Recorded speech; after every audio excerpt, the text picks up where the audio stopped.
አለ ፈጣሪ ይመስገን ነው አለ። አይ ቲንክ ሙስሊም ነው አይደል? ያ ሙስሊም ነው። ኦኬ እሺ፣ ጥያቄያችንን ሰምተኸዋል?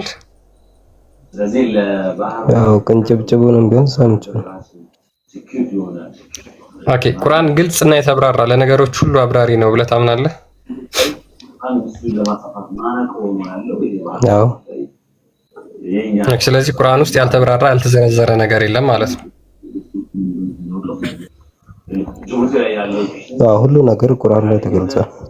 ሜቢ አንዳንድ ክስተቶች ሜቢ አላውቅም እንጂ ሜቢ ካልክ እኮ እንደገና እያፈረስከው ነው የመጀመሪያ የተናገርከውን ሐሳብ። አሁን ምንድነው ግልጽና የተብራራ ነው እያንዳንዱ ነገሮች በቁርአን ተዘርዝረዋል ብለህ ካመንክ በኋላ ግን ካልክ እያፈረስከው ነው ማለት ነው። አልተዘረዘረም ለማለት እንትን ስለሚቃጣ ማለት ነው። ኦኬ ችግር የለው። መጀመሪያ በምንስማማለን ቁርአን እያንዳንዱ ነገር ያብራራል፣ ለነገሮች ሁሉ አብራሪ፣ ነገሮችን ሁሉ የሚዘረዝር መጽሐፍ ነው ብለህ ነው የምታምነው? 100%። ኦኬ በጣም ጥሩ። ኦኬ አላህ ጭንቅላት አለው ብለህ ታምናለህ?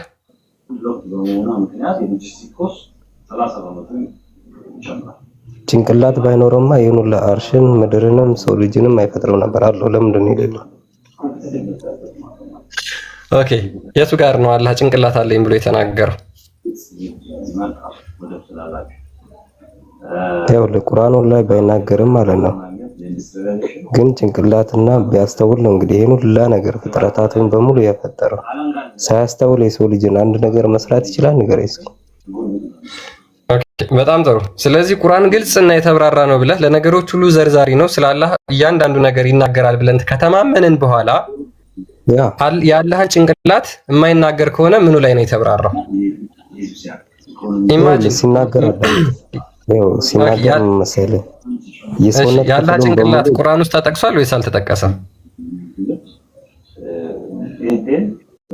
እግር፣ እጅ ምን ምን እንዳለ ግን አልወለድም፣ እንደማይወለድ፣ እንደማይዳሰስ እኔ አሁን ለርቢ ምናምን ስላልሆነ አላህን ለሱ አልፈለግነው። ከጠየቁ ቶፒክ ውጪ ሽፍት አታድርገው። የጠየቁ ስለ ጭንቅላቱ ነው። እዛው ቶፒክ ላይ አሁን አይወልድም አይወለድም ከሆነ አሁን እዚህ ጋር ወደ ብልት እየሄድክ ነው ማለት ነው፣ ወደ መራባት እየሄድክ ነው። እኔ ደግሞ እሱ ጋር አይደለም ቶፒክ። የመጀመሪያ ከላይ ከጭንቅላቱን ጀምር። ነገርኩ እኮ ያልተገለጸውን ከላምጣለ። ስለዚህ ቁርአን ግልጽና የተብራራ ነው የሚለው ምን ይሆናል ማለት ነው? ዜሮ ይሆናል ማለት ነው። ዜሮ ማለት ነው። ኦኬ እንደዛ ከሆነ እሺ ያለህን ጭንቅላት ስጠኝ ከቁርአን። አዳምጠኛ ቆይ አዳምጠኝ። እንደዚህ አልኩ ተገልጿል እኮ ስለሱ ስለ አላህ ስለ አላህችን ተገልጿል።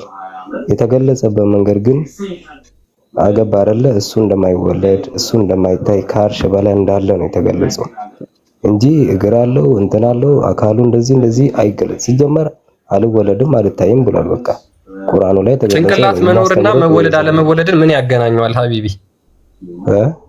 አሁን የአላህ ጭንቅላት መኖር አለመኖርና መወለድና አለመወለድ ምን ያገናኘዋል? እስኪ አገናኝተህ ንገረኝ። ኦኬ ጭንቅላት ካለው አይወለድም ለማለት ነው? ጭንቅላት ካለው አይወለድም እያልከኝ ነው? አልገባኝም። ማለት ምኑን አገናኘው? ምንም አይገናኝ ነገር ነው። ምክንያቱም እናንተ የምታውቋት እሷን ብቻ እንደሆነ አውቃለሁ። ሙስሊሞችን ስለ አላህ ስትጠይቋቸው የሚነግሯችሁ ወይ ሁለት ወይ ሶስት ነገር ብቻ ነው። አላህ ማንንም አይመስልም፣ አላህ አልተወለደም፣ አይወልድም፣ አይወለድም። ለሱ አምሳያ ቢጤ ከዚህ ውጭ አይነግሯችሁ። እኛ የጠየቅነው ግን አሁን ስለምንድን ነው? ስለ ጭንቅላቱ ነው። ስለዚህ መወለድና ለመወለድ አይገናኝም ከጠየቁ ጥያቄ ጋር ነው። ቀጥል። አይ ቀጠልኩ እኮ እኔ። ከመጽሐፍ ውጪ ሌላ አስተምሮ ተምረህ ሌላ ነገር መተግበር ትችላለህ። አንተም መጽሐፍ ቅዱስን የተሰጠን ነው የምትከተለው፣ እኛም ቁርአን የተሰጠን ነው የምንከተለው። ስለዚህ ከቁርአን ውጪ ያፈነገጠ ነገር አንከተልም ማለት ነው። ቁርአን ላይ የተገለጸ ነገር ካለ ግን እንከተላለን። ሀቢብ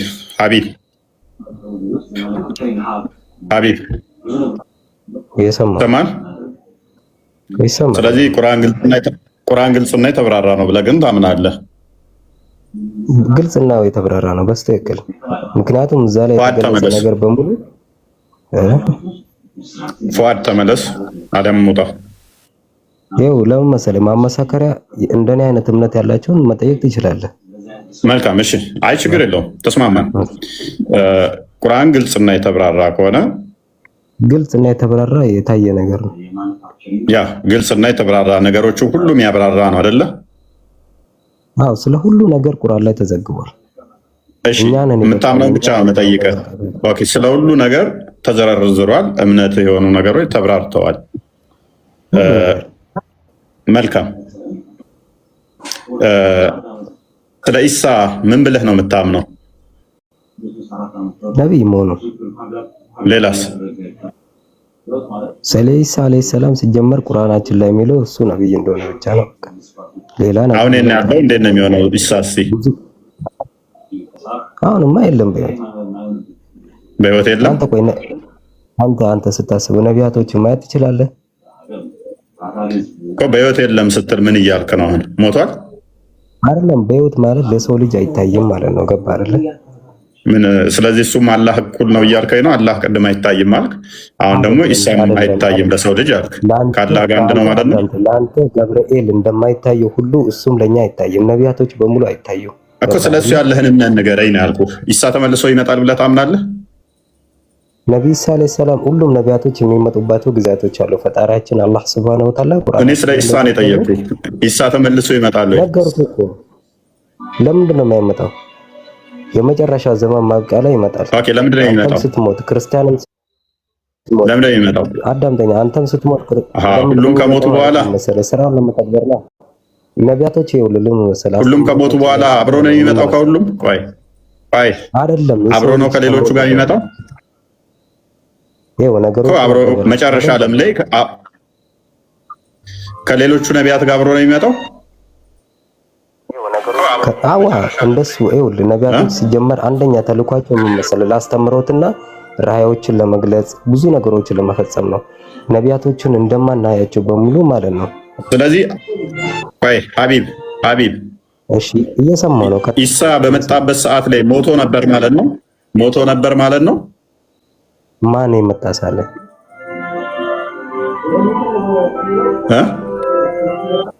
አዳምጤ። ለምንድን ነው ጥያቄ የምቀይረው? እኔ እኮ ያልኩት ሁሉም ነቢያቶች የራሳቸው ስራ አላቸው።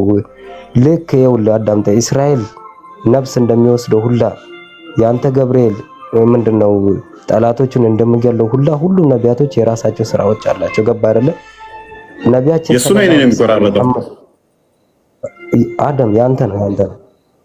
የማንኛው የሚቆራረጠው? ሴና እኔ አልሰማም። እኔ አልሰማም።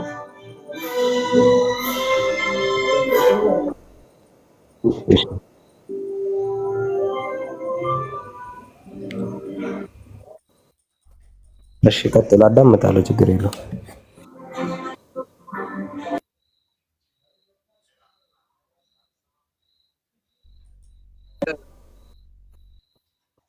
ምንም ይኸውልህ የተጣራ ነገር ነው። የጠየቀኝን ጥያቄ በስትክክል እየመለስኩ ነው። ከእንደገና መጠየቅ ትችላለህ።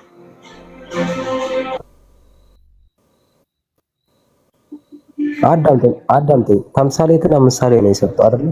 መቼም አንተ ምሳሌ ሳሰጥ ምንም ነገር መናገር አይችልም አይደለ እኮ። ስለ ኢሳ ስለ ሰው ሲጠይቅህ ለምን ስለ መላእክት ትነግረዋለህ? ኢሳ ተመልሶ ይመጣል ወይ? ኢሳ ሰው አይደለም። አዳምጠኝ፣ ነብይ ነው። ኦኬ ኢሳ ሰው አይደለም። እናመሰግናለን። ኢሳ አለይሂ ሰላም ነው። ገባ አይደለ? እናመሰግናለን። በቃ ኢሳ ሰው አይደለም። እኛ የምንላችሁ ሙስሊሞች ይሄንን ነው። ኢሳ ሰው አይደለም። ኢሳ ያላህ ቃልና መንፈስ ነው። እሱ ነብይ ቢሆንም ያላህ ቃልና መንፈስ ነው። ያላህ ቃልና መንፈስ ደግሞ ፍጡር አይደለም።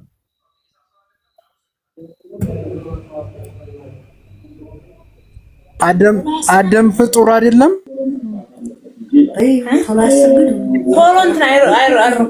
ፊዳ ከኛ ስለ ኢሳ አንዴ ፊዳክ ተረጋጋ። አንዴ ይጨርስና ይቀጥላል። ችግር የለውም። ሌላ የምጠይቀኛል? እየጠበኩ ነው። ኦኬ አይ ችግር የለውም። አንዴ ኦኬ። አሁን በዚህ የቁርአን አንቀጽ መሰረት እኛ የምንጠይቀን ጥያቄዎች ከቁርአን ታሳየናለህ። ለምሳሌ እምነት ብለህ እኛ በነገራችን ላይ ቁርአን እያንዳንዱ ነገር ብትጠይቁ መልስ እንደሚሰጣችሁ ነው የሚናገረው። ቁርአኑ የትኛውንም ነገር ብትጠይቁ ከዛው ከቁርአን ማግኘት እንደምትችሉ ይናገራል። አንዴ ከቁርአን ውጭ ያመጣው ነገር ካለ ነው እንጂ ቁርአን ውስጥ ያለ ነገር ብታመጣ ሁሉም ሙስሊም ማንኛውም ሙስሊም መፍትሄ ይሰጣል። አይደለ ሃይማኖት ብለህ የምትተገብራቸው ነገሮች ነው የሚጠይቅህ። ሃይማኖት እምነት ብለህ ያስካቸው ነገሮች እጠይቃለሁ። ከዛ በኋላ አንተ ከቁርአን ትነግረኛለህ። ሉክ አሁን ምን ይላል መሰለ መጽሐፉ ለሁሉ ነገር አብራሪ ምን ይላል? ለሁሉ ነገር አብራሪ። ስለዚህ ቁርአን ያላብራራው የቀረ ነገር አለ? ምንም የቀረ ነገር የለም። ቁርአን ያላብራራው ምንም የቀረ ነገር የለም። ኦኬ መሪም እዝነትም ለሙስሊሞችም አብሳሪ ሆኖ በአንተ ላይ ያወረደ ነው ይላል። ስለዚህ ቁርአን ለእያንዳንዱ ነገር የሚያብራራ ነው ማለት ነው አይደል? አዎ። ኦኬ እሺ፣ ቅድም ወደ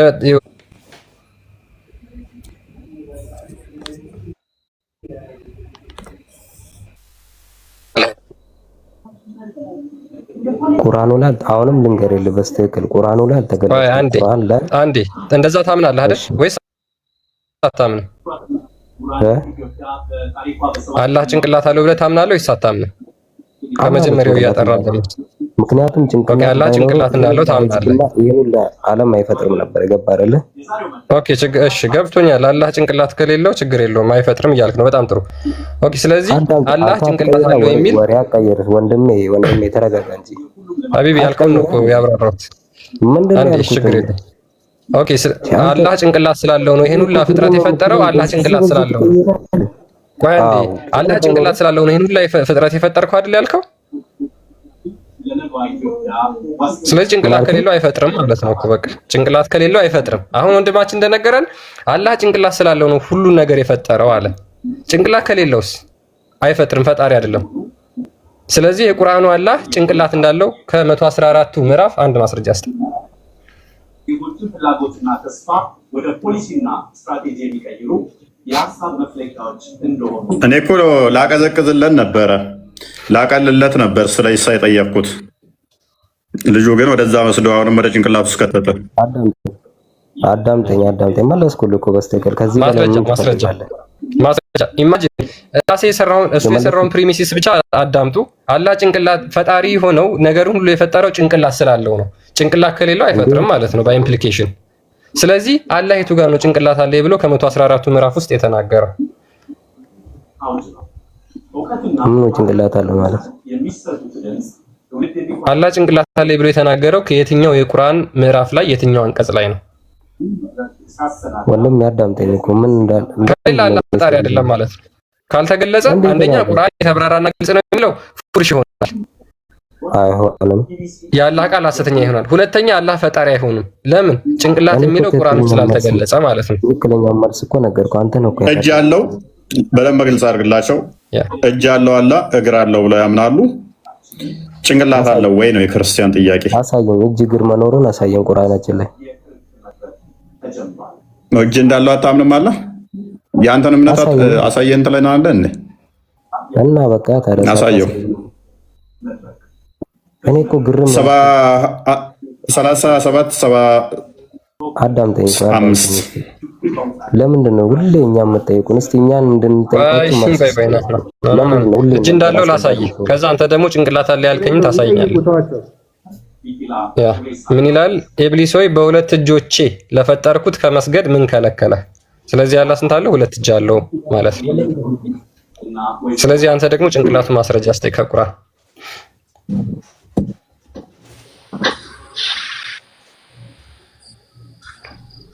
ሀቢቢ ማስረጃ የለም ወይስ?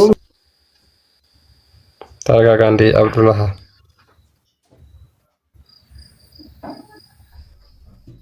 ሀቢቢ እኔ ሳቀዘቅዝለት እኮ መለስኩ እያለ ማሆን እንትኖት መልስ ይገባል። እኔ ላረግብልህ ነበር ለአንተ አዝኝ። አምላክ ጭንቅላት እንደሌለው ከምትናገር ቢያንስ እኔ ነብይ ብታምነው ባወራ ይሻላል ብዬ ነበር ወደዛ ሰርኩ።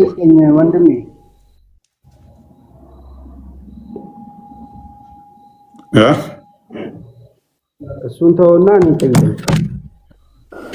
አብዱል አንተ ማሳየት ትችላለህ።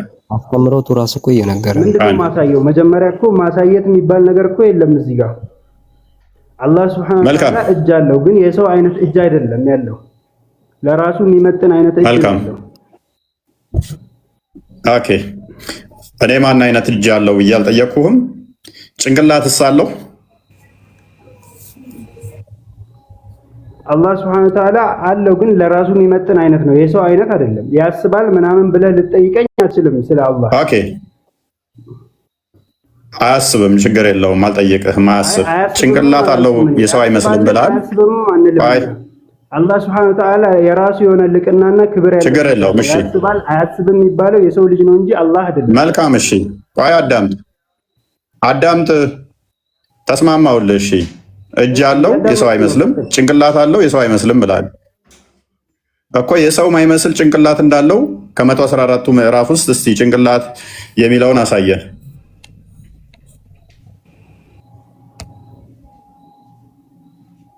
ይኸው ቅድም እኮ ልጁ አሳየህ እኮ ሁለት እጆች እንዳሉት አላህ Subhanahu Wa Ta'ala ጭንቅላት አለው ብለህ የጠየከኝ አንተ ነህ እንጂ እኔ ጭንቅላት አለው ብዬ እኮ አልመጣሁም አንተ ጭንቅላት አለው ስትለኝ ደግሞ አዎ አለው አንተ እኮ አልክ እኮ አሁን ነው አልኩ አንተ እኮ አልክ አንተ ነህ እኮ አለው አልከን ኖ አትጠይስ መጀመሪያ ያልከው ቆይ ራስህ ነው ያልከው አላህ ጭንቅላት አለው ያልከኝ እኛ ጭንቅላት ጥያቄ ነው የጠየቅነው አላህ እጅ ካለው ጭንቅላት ሳለው ወይ ስንል አዎ አለው አልከን ለሱ የሚመጥን አልከን ካለው አሳየን ከ114ቱ ምዕራፍ ውስጥ ጭንቅላት እንዳለው አሳየውን አለን ተባልክ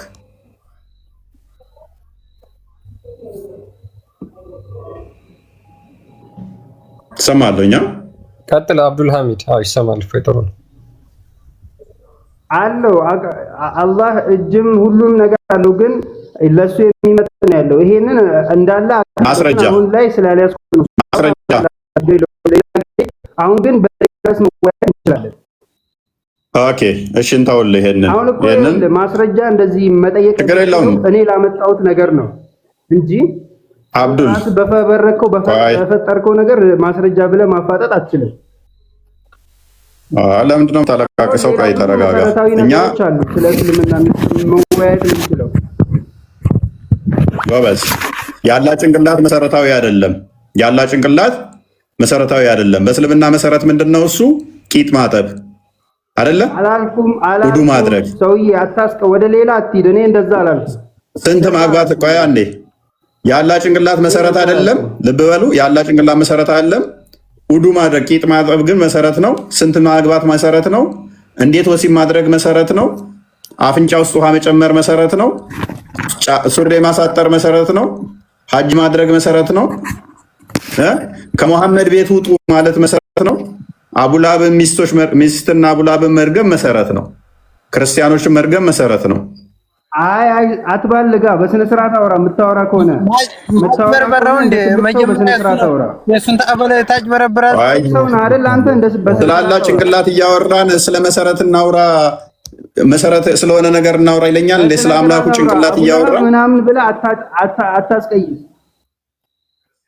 አውሾዩ ሎክ አንተ ነው ስለ አቡላብ ምናምን እኛ ጭንቅላት እግር ምናምን ብለን ወጣው ለአላህ አዳምጥ ራስ አዳምጥ ስለ አቡላብ ስድብ አንድ ምዕራፍ ሙሉ አለ ከ114 ውስጥ አንድ ምዕራፍ ሙሉ አለ አምላክ እግር እንዳለው እንኳን ቁርአን ውስጥ አልተጠቀሰም ሐዲስ ላይ ነው ያለው እጁ ነው የተጠቀሰችው ጭንቅላቱ በቁርአንም በሐዲስም አልተጠቀሰም ስለ አቡላብ ስድብ ግን ሚስቱ ስለመሳደብ ግን አንድ ምዕራፍ ሙሉ አለ ስለ አምላክ ጭንቅላት ስንጠይቅህ አላልከን አታመጣም መቼም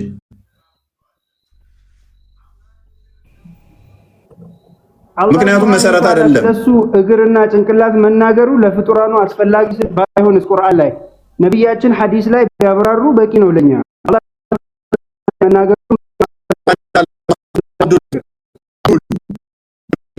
ደግሞ ሚለውን እሺ ለምዕራፍ 16ኛው ሱራ ቁጥር 80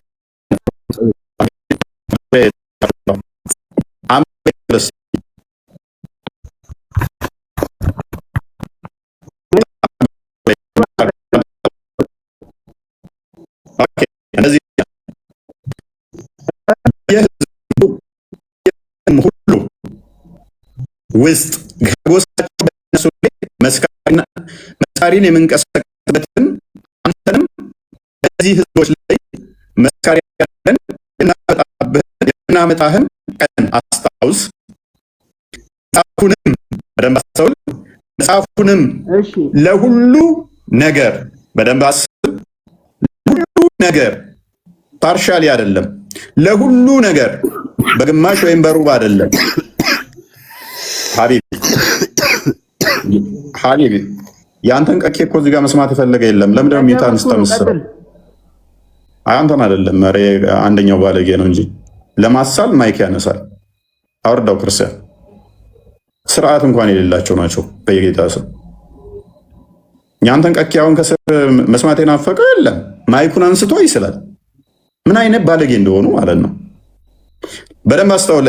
ወንድማችን አብዱል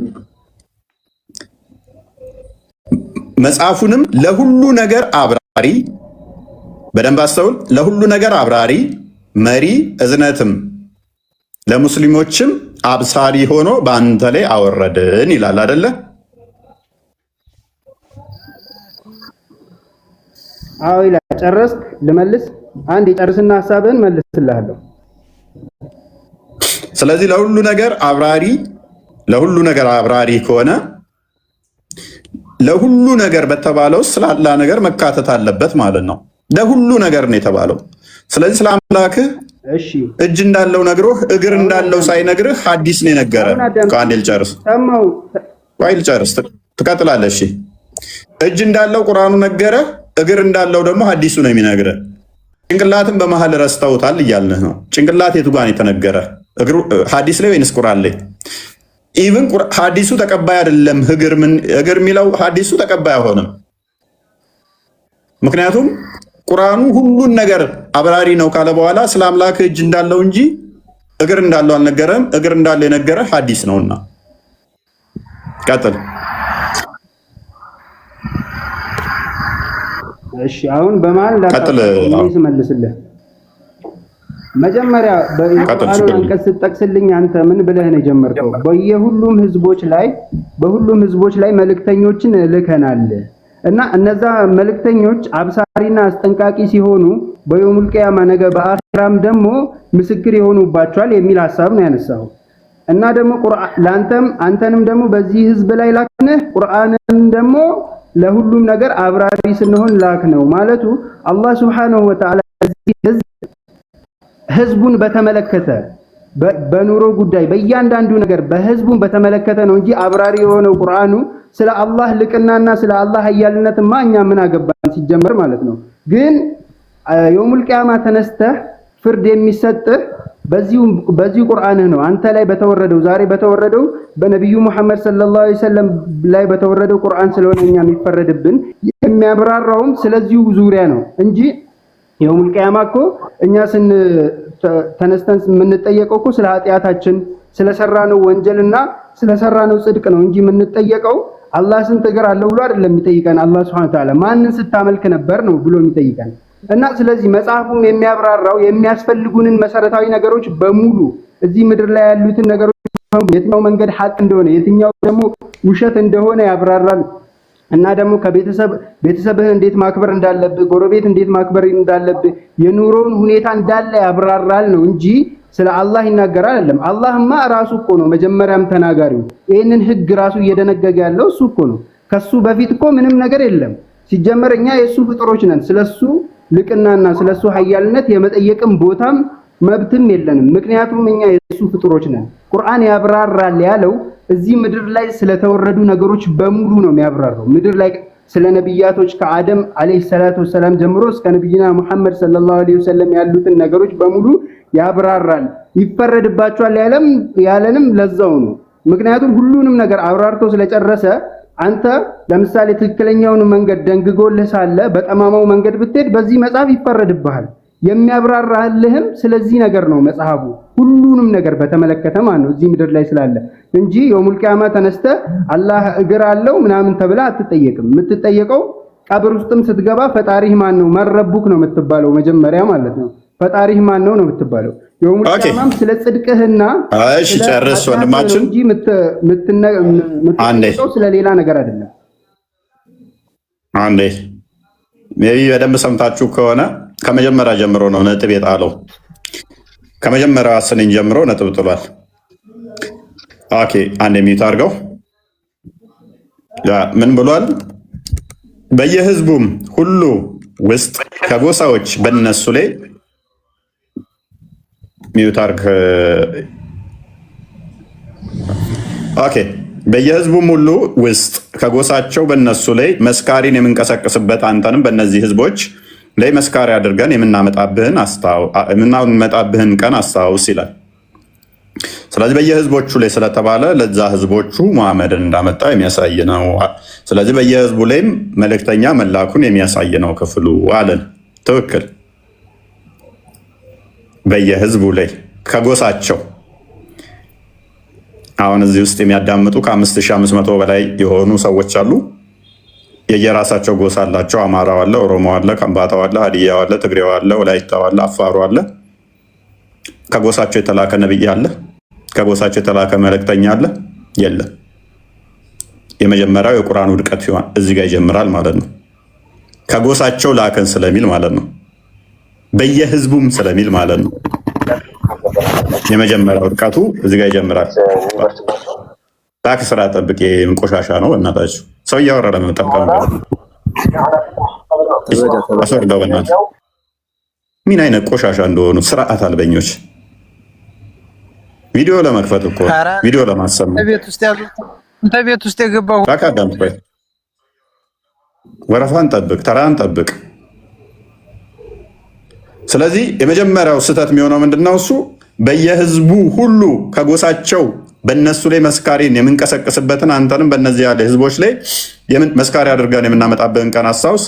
በየህዝቡ ላይ የሚለው የመጀመሪያው ውድቀት ስህተት ይሆናል ማለት ነው። ሁለተኛው ደግሞ ምንድነው? እሱ ስለ አላህ ምን አገባን አለ። ስለ ህዝቦቹ እንዲናገር እንጂ ስለ አላህ ምን አገባን የምትል ንግግር ተናገረ።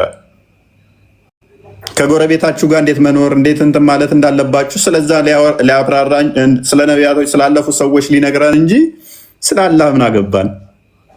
ስለዚህ ይህ መጽሐፍ ምንድነው? እሱ ማለት ነው ሃይማኖት መጽሐፍ ሳይሆን የታሪክ መጽሐፍ ነው። ዝም ብሎ ማለት ነው እነከሌ እንደዚህ ያደረጉ እነከሌ እንደዚህ ሆኑ የሚል ነው ማለት ነው። ስለ አምላክም ይነግርህ ሳይሆን ሰንበዲ የሚባል እንደዚህ እንደዚህ አደረገ እንደዚህ እንደዚህ ተፈጠረ እንደዚህ እንደዚህ ሆነ የሚል ነው ማለት ነው። ስለ አምላክ ምን አገባን? አምላክ እጅ ኖረው አልኖረው፣ ያኛው አለው ይበል የኛው የለውም ይበል፣ ያኛው እግር አለው ይበል፣ ያኛው ከአርሽ በላይ ነው ይበል፣ ያኛው በቦታ ነው ይበል፣ ያኛው ለቦታ ነው ይበል፣ ምን አገባን ስለ አምላክ?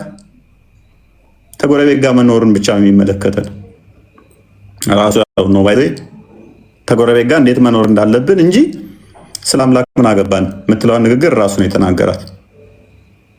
እጅ ያለውን አልኖረው በዚህም አንጠየቅም የምታመልከው አምላክ። ስለዚህ ቆይ ካድር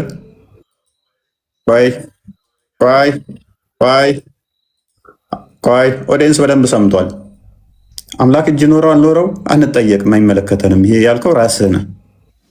ምኑ ነው የሚመለከተን ያልከው? ከሰው ጋር እንዴት መኖር እንዳለብን እንዴት ማለት እንዳለብን ያልከው አንተ። ስለ አምላክ ምን አገባን ያልከው አንተ ራስህ ነህ። ዩቱብ ላይ ስላለ ቀጥታ ልናስደምጠን እንችላለን ቪዲዮ መለስ አድርገን ንግግርህን። ስለዚህ ስለ አምላክህ ያልነገረህ መጽሐፍ ከሰው ጋር እንዴት መኖር ምናምን እሱ ብዙ ደራሲዎች በተሻለ ሁኔታ ከዚህ መጽሐፍ በላይ ይጽፋሉ። የሃይማኖት መጽሐፍ አድርገህ መቀበልም አይጠበቅብህም። ስለዚህ ለነገር ሁሉ አብራሪና ገላጭ ነኝ ያለው አላህ ስለ ራሱ ምንም መግለጽ ማይችል ምንም ነገር ተስሙ በዘለለ ምን እንደሆነ እንኳን ማይታወቅ ይሆናል ማለት ነው። ይህንን መጽሐፍ ያመጣው ያ እምነት የዛ እምነት መስራች መሪው ዋናው ምን እንደሆነ ሃይማኖቱን የመሰረተው ፈጣሪ የተባለው ምን እንደሆነ እንኳን አይታወቅም ማለት ነው። ግዑዝ ይሁን እጅ ብቻ ይሁን እግር ብቻ ይሁን ጭንቅላት ብቻ ይሁን አይን ብቻ ይሁን አይታወቅም ማለት ነው። ምክንያቱም ምን አገባን ብሏልና ነው። ግን ምን ይላል ቁርአኑ ደግሞ? ለነገር ሁሉ አብራሪና መሪ ነው። ለነገር ሁሉ አብራሪ ከሆነ ስለ ራሱ ማብራራት አይችልም ማለት ነው። ስለ ራሱ ምንም የሚናገረው ነገር የለም። እናመሰግናለን።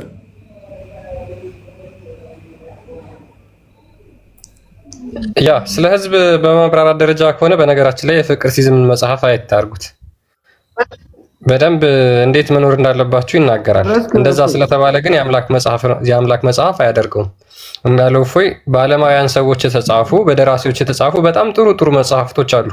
ሶሻል ላይፍን በደንብ ሊድ እንድታደርጉ የሚረዷችሁ ማለት ነው። አንዴ አብዱራህማን ስለዚህ አንተ ስለ አምላክ የማይነግር መጽሐፍ ነው ማለት ነው። ስለዚህ አንተ አምላክን ሳታውቀው ነው የምትከተለው። እሱ ስለተናገረ አምላክን ሳታውቀው ነው የምትከተለው። እሱ አቀናብሮ ያወራው ልክ አይደለም እኮ አሁን እያንዳንዱ ነገር የተናገርከውን ነው እሱ በነገራችን ላይ ደግሞ እንትን እኔ አላህ ስለዚህ ተዓላ ማወቅ አስፈላጊ አይደለም ያልኩት ስለ ሲፋው ነው እንጂ ስንት እግር አለው ስንት እጅ አለው ኦኬ ስለ ሲፋው ማወቅ አስፈላጊ አይደለም በቃ ጨረስኩ በቃ ስለ አላህማ በመሰረቱ ማወቅ ግዴታ ነው አንዴ የሚያደርገው በእናትህ የሚያደርጉት አይሰራ ስለ ሲፋው ማወቅ አስፈላጊ አይደለም እና ስለ አላህ ባህሪ አስፈላጊ ካልሆነ እየነገርከን እኮ ነው አንተ የአላህን ባህሪ ማወቅ አስፈላጊ አይደለም በሃይማኖት መሰረት አይደለም ሚውት አድርጋ አታውራ ስለ ሲፋው ማለት ይኸውልህ መጀመሪያ አባባሌን ተረዳኝ እኔ ለማለት የፈለኩት ነብያችን ሰለላሁ ዐለይሂ ወሰለም አሁን ለምሳሌ ሁለት እጅ አለው ግን ለሱ የሚመጥን አይነት ነው ብለዋል እኔ ለማለት የፈለኩት እፎይን አሁን እኛን የሚያስፈልገን ነገር ነው ያልኩ እንጂ አላህ Subhanahu Wa Ta'ala ስለሱ ማወቅ ስለ እጁና ስለ እንትኑ ማወቅ አስፈላጊ አይደለም አላልኩም እኛም ያስፈልገን እሱን ማወቃችን ነው እንጂ አላህ Subhanahu Wa Ta'ala ስንት እግር አለው ስንት እጅ አለው ምን አይነት ነው ብለን ማወቅ ለኛ ምንም አይጠቅመንም ነው አላወቀውም እኮ አብዱራህማን አብዱል አወቅኩት የምትለው አላህ የትኛውን ነው ጭንቅላት ያለው ወይንስ ጭንቅላት የሌለው የሰማው ነው የትኛውን አላህ ነው ያወቅከው ጭንቅላት ያለው አላህ ነው የምታውቀው ጭንቅላት የሌለው ጭንቅላት ያለው አላህ ነው የምታውቀው ጭንቅላት የሌለው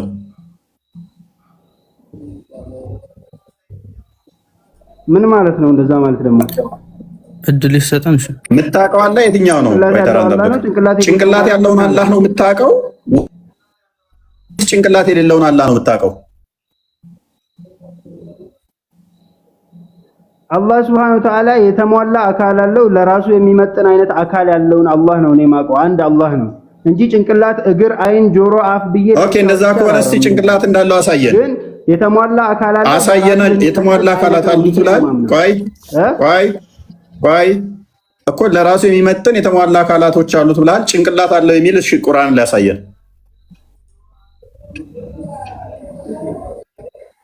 እኔ ጭንቅላት አለው ያልከው አንተ እኮ ነው ሰውዬ አሞንዴ ምንድነው የምትዘባርቀው ስለ ጭንቅላት አንተ ራስህ ነው የሚያምህ በእናትህ እኔ አንተ ራስህ ነው የሚያምህ አፍንጫ ብዬ አላወጣም በአንድ አላወጣም በአጠቃላይ አላህ Subhanahu Wa Ta'ala አካላት በአጠቃላይ አካላት አሉት በሚለው አትዝጋው ምክንያቱም በአጠቃላይ አካላት አሉት የሚለውንም አሁን ጠይቃለሁ አለ ነው እጠይቃለሁ አትመልስም እስቲል ስለማትመልስ ያለውን አጽድቅ ኦኬ ያለውን ታዘርጋለህ የተሟላ ሁሉንም አካላቶች አሉት አልክ ለሰው ልጅ ይኸውልህ ስማ አሁን አንተ ይሄንን ነገር ያመጣው ሰውን ለማወዛገብ ነው አሁን ወንድ አንተ ደፋር ከሆንክ ስለሌላ ነገር ብንወያይ ለሰው ደሞ ደፋር ከሆንክ ይላል ከስራ አሁን ታውቃ ያደረገ ስለ ብልትና የቂጥ ማጠብ ምናምን ነገር ማውራት አልፈልግም ለጊዜው ሄድና አዲስን አንብብ አምላክ ጭንቅላት ይኑረው አይኑረው ስለሌላ ነገር እናውራ ስለ አምላክ ያናውራ ምን ማለት ነው እፎይ በጣም የሚገርም ሁኔታ አንድ ቪዲዮ ላሳያችሁ ቆይም በተመለከተ አንዱ አላህ እግር አለው ይላል አንዱ የለም ይላል አንዱ አላህ እጅ አለው ይላል አንዱ የለም ይላል እርስ በራሳቸው ተንኮታክተዋል ሙስሊሞች ብሎ ራሱ አንድ ሙስሊም ልጅ የተናገረው ላሳያችሁ በዚህ ምክንያት ማለት ነው ቁርአን ግልጽና የተብራራ ነው በሚለው ምክንያት ሰዎች የተለያየ ሐሳብ በመያዛቸው ምክንያት እስልምና ተንኮታክተዋል ለምን የሚያነቡት አንድ አይነት ቁርአን ነው ግልጽና የተብራራ ነው ይላል ቁርአኑ ነገር ግን ያ ግልጽና የተብራራ የተባለው ቁርአን የሚናገረው ነገር ጥቂት ስለሆነ ሙስሊሞች እርስ በራሳቸው ተንኮታክተዋል አዳምጡት እርስ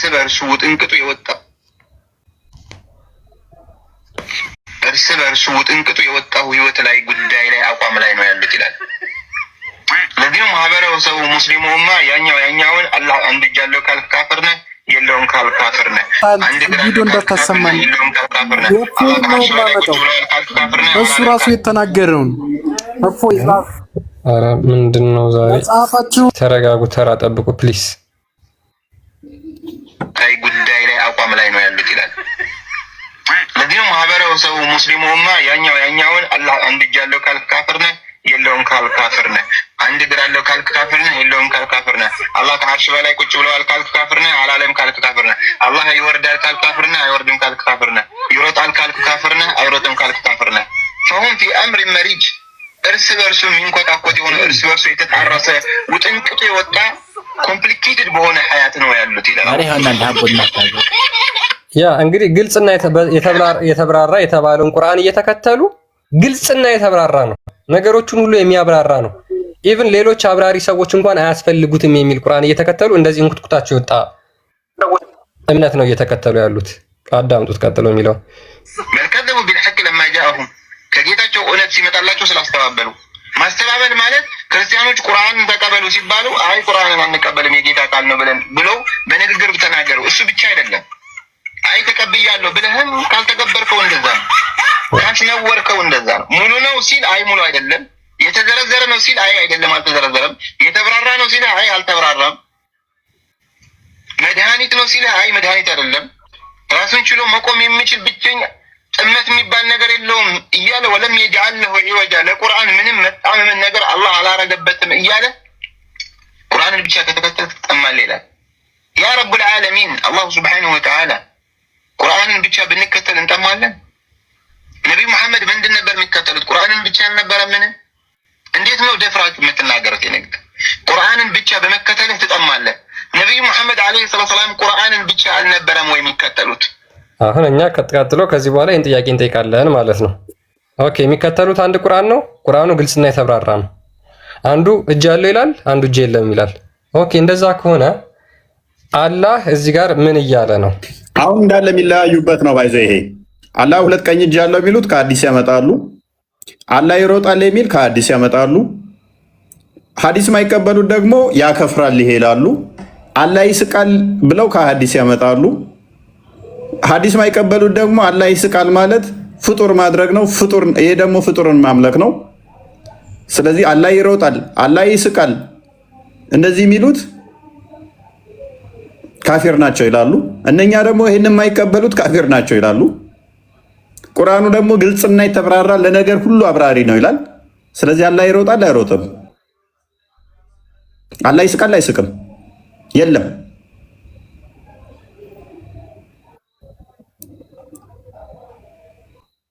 የለም ኢብኑ አባስ የለም መልስ ካድር ቀጥልሽ በኋላ ተመልሼ ልግባ ወይ የሆነ እንትን ስራ ያዝኩ። ኦኬ ችግር የለውም በኋላ አስገባኝ። እሺ እሺ እሺ አሁን መቀጠል እንፈልጉ ቀጥሉ። መርሐባ ይሰማል።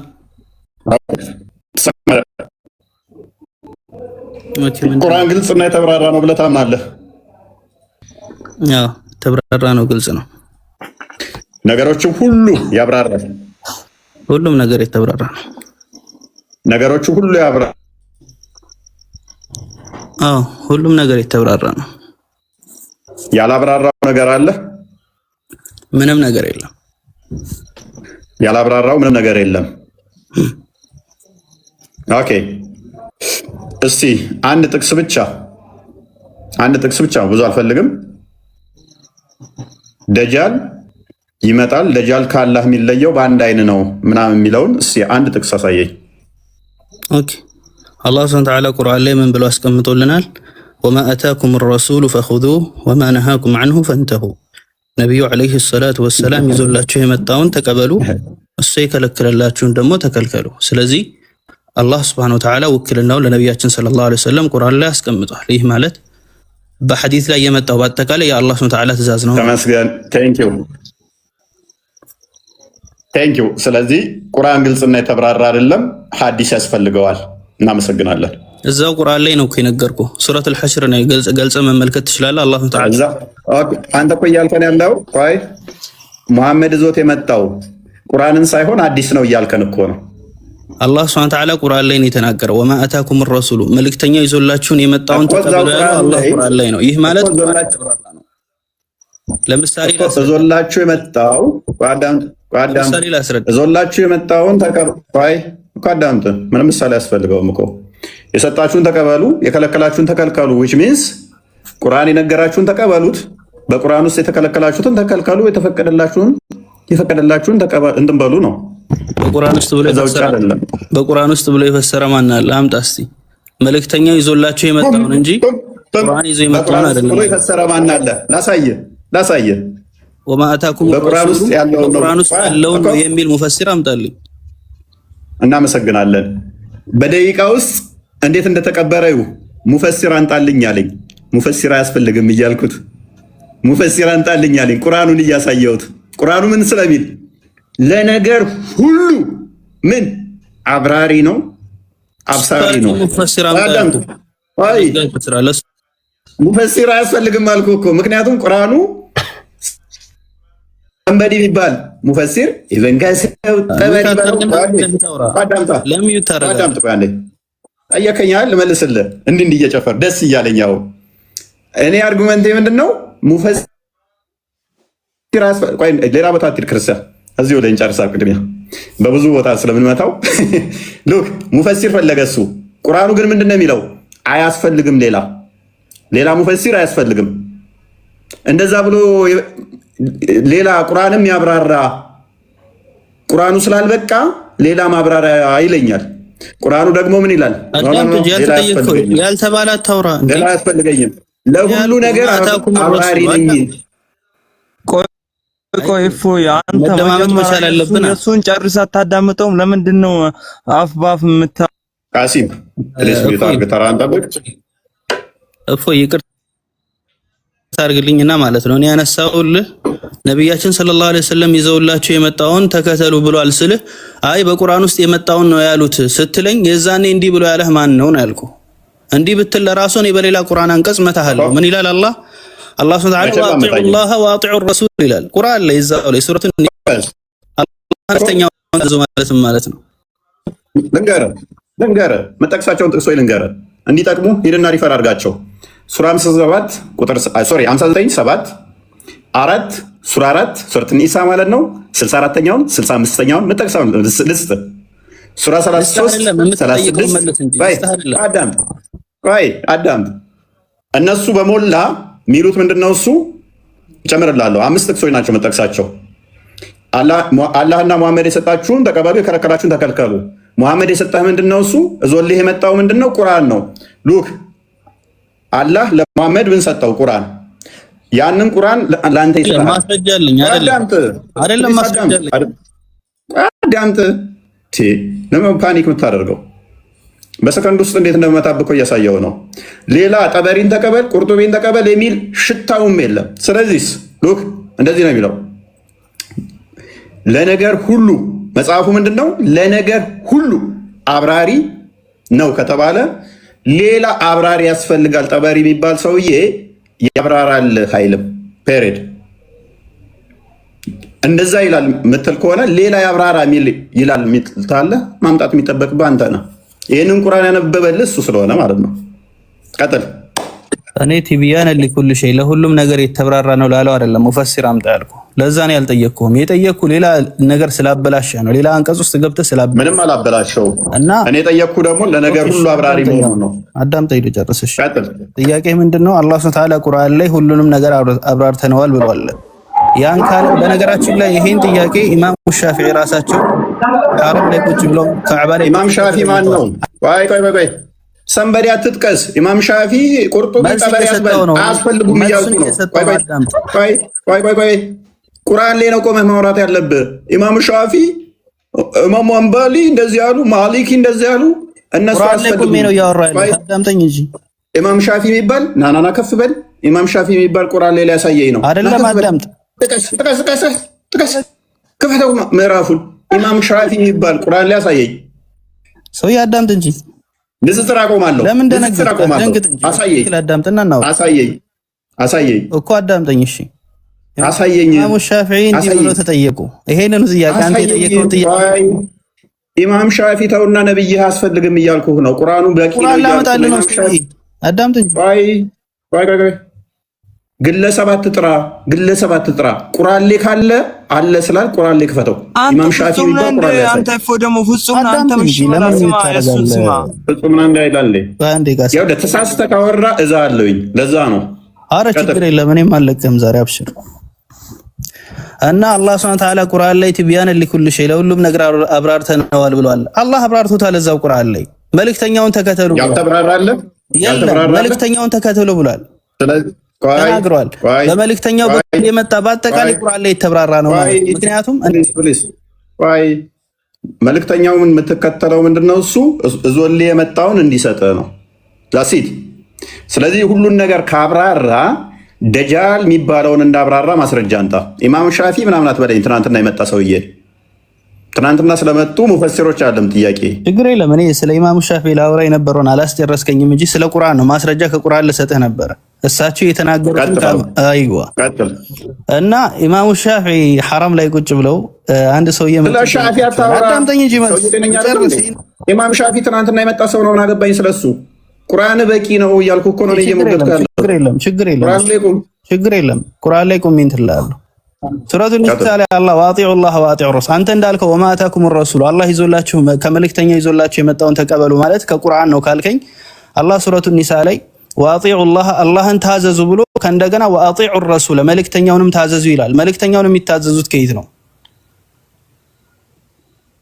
ሐዲስ ነው። መልካም ኦኬ አይልም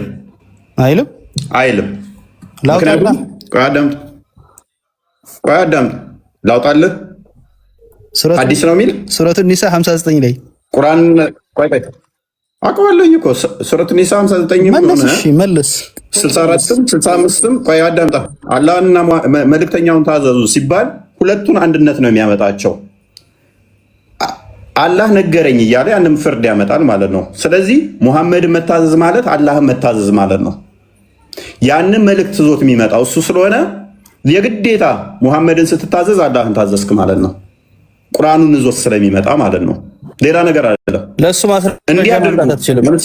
ማስረጃ ማምጣት አትችልም።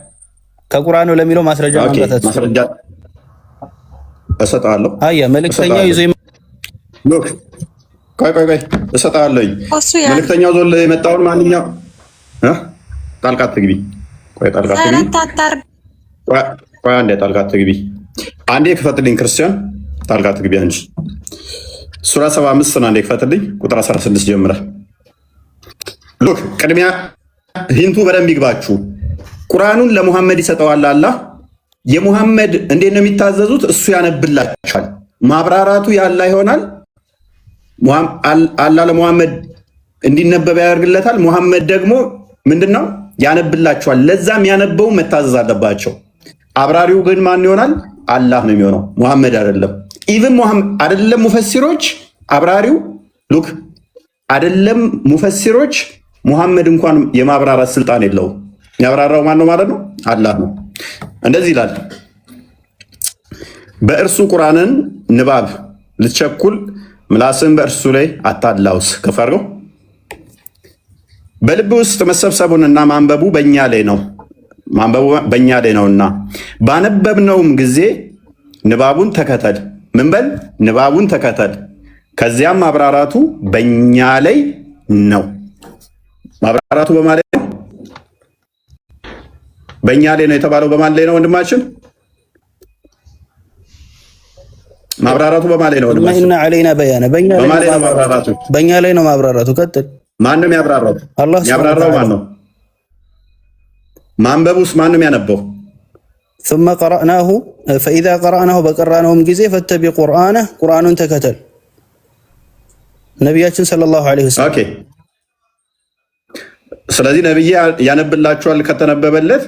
ማብራራቱ ግን የማን ነው?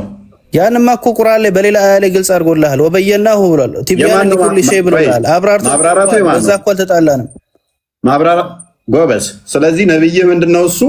ያንን አላህ ቁርአንን ሳብራራ እኮ አልተጣላንም። እኔ እናንተ አላህ ቁርአን እንዳብራራ አልተጣላንም። የተጣላነው እሱ የምትታዘዘው እንዴት እሱ አዳምጠሽ እሱ የምትታዘዘው እንዴት ነው ታዲያ? ያነብልሃል። ያንም ያነብልህን አሜን ብለህ መቀበል መታዘዝ ነው። እሱ ነብይን ታዘዝ ማለት ሐዲስ አትከተሉ የሚል የለም። አንተ አሁን ልታመጣልኝ ፈልገው ነብዩ ይዞላቸው የመጣውን አትከተሉ የሚል ሐዲስ አትከተሉ የሚል ነው። እሰጣለሁ ከቁርአን ማለት ነው። እሰጣለሁ። ጎበዝ፣ በደንብ ተስማምተናል። አሁን የመጀመሪያው አርጉመንታችን አለቀ ማለት ነው። ማብራራቱ መሐመድ የሚጠበቅበት ኃላፊነቱ እሱን ተከተሉ የተባለው እንደሚያነብላቸው ነው። ማብራራቱ ደግሞ ራሱ መሐመድ እንኳን ማብራራት ስልጣን የለውም። ማብራራቱ ከማን ነው? ካላህ ስለሆነ። ስለዚህ ሰንበዲ እኛ እኮ ቁርአንን ስለ ማብራራት አይደለም እያወራን ያለ ነው። አንደኛ ቁርአንን ስለ ችግር የለውም ልስጥ ችግር የለውም። ሱራ 6 114 ክፈትልኝ። ሆነ ያጭበረብራል። አጭበርባሪ ረፊ ሚታርጊ አንዴ እርሱ ያ መጽሐፉን የተበራራ ሆኖ ወደ እናንተ ያወረደ ሲሆን ከአላህ ሌላ ዳኛ እንፈልጋለን በላቸው። ከአላህ ሌላ ዳኛ ትፈልጋለህ ወንድማችን? ዳኛው ከአላህ ሌላ ዳኛ ትፈልጋለህ? አንፈልግም። ምን አገናኘው? ይሄ ነው የምልህ ከጠየቁት ጥያቄ ጋር። ፔሬድ አዲስ አያስፈልግም። ስለ ዳኛ እኮ ነው እያወራ ያለው። ስለ መጽሐፉ መብራራት ቁርአን ወደ አረበኛው መልሰው ስለ መጽሐፉ መብራራት እያወራን ስለሆነ አዳምጠው። ከላይ መጽሐፉ ምንድነው? አዳምጠው።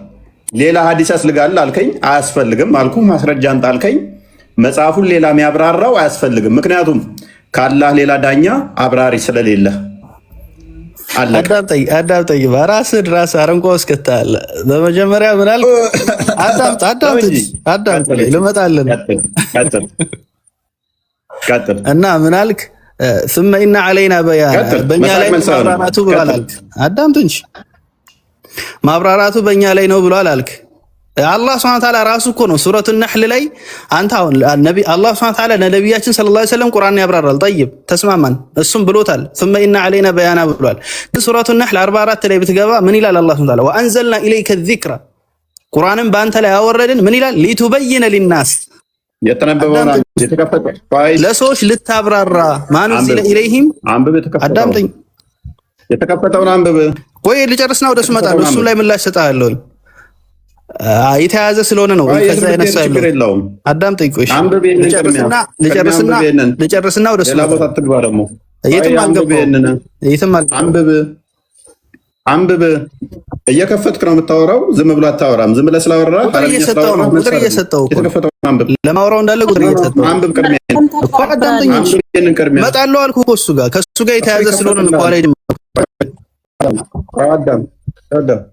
አዳምጥ።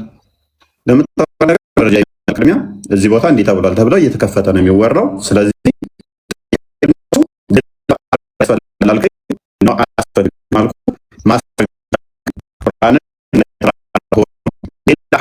ሌላ ዳኛ መፈለግ ራሱ እንደሌለብህ ቁርአኑ ዘግቶታል። አሁን ሞገት እዚህ ላይ ለምን መጀመሪያ አነሳዋለሁ ከእሱ ጋር ጀምሬ እስከዚህ እመጥልሃለሁ። ምን ማለት ነው ይሄ? አያ እናወራለን፣ ችግር የለም። ተረጋጋና አዳምጠኝ። ኦኬ